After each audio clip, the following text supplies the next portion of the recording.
জঙ্গের বিরোধ করছে এবং তাদের নেতাদের বক্তব্য যদি আমরা শুনি মনে হয় না যে তারা নেতৃত্বশীল কোনো কথাবার্তা বলে। এই অবস্থায় আমরা যারা আছি, বিএনপি করি বা বিএনপির সমর্থন যারা করি, প্রত্যেকটা লোকের আগামী 12 তারিখকে নিয়ে আমাদের চোখ কান খোলা রাখতে হবে। 5 তারিখের আগের চেয়ে এখন তো তোমার মধ্যে অনেক ভালো আছি নাকি? 5ই আগস্ট 2024 তার চেয়ে এখন আমরা অনেক ভালো আছি। এই ভালো পরিবেশটা আমরা কি থাকতে চাই কিনা? ভালো পরিবেশটাতে আমরা থাকতে চাই এবং এই পরিবেশটা যেন আমরা জীবিতকালীন সময় যেন নষ্ট না হয় আমরা সেটা দেখতে চাই। সেটা যদি দেখতে চাই তাহলে আমরা যারা আছি প্রত্যেকটা মানুষের কম বেশি করণীয় আছে না? করণীয়টা কি? যে এই ধানের শীষের জন্য, বিএনপির জন্য আমাদের ঘরে ঘরে যাইতে হবে।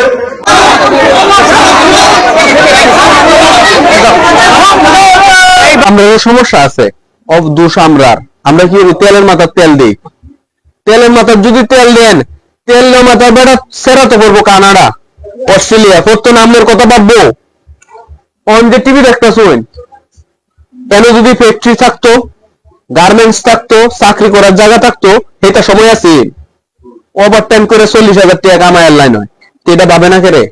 কারণ আমরা সমাজে যারা নেতৃত্ব দেয় হেরার বাল তো হেরার ওয়ারে, আরেকজন এটা ভাববে লাভ আছে?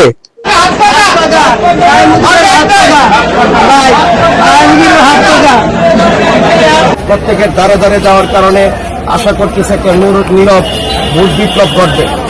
বিশেষ করে আলেম ওলামা, হাফেজ, কারি, মৌলানা এবং মাদ্রাসার ছাত্র যারা আছেন, বর্তমানে পরীক্ষা শেষ। আমি আশা করি সকলকেই, আমি একজন হুজুর হিসাবে, আলেম হিসাবে আপনাদের কাছে প্রত্যাশা, আপনারা যার সাহায্য অনুযায়ী এলাকাতে গণসংযোগে কাজ করুন এবং ইসলামের পক্ষে ভোটের জন্য আবেদন করুন। অত্র এলাকার যে সন্ত্রাস, অত্র এলাকার যে দখলদারি এবং চাঁদাবাজি, মাদক, আমি তার বিরুদ্ধে কাজ করব।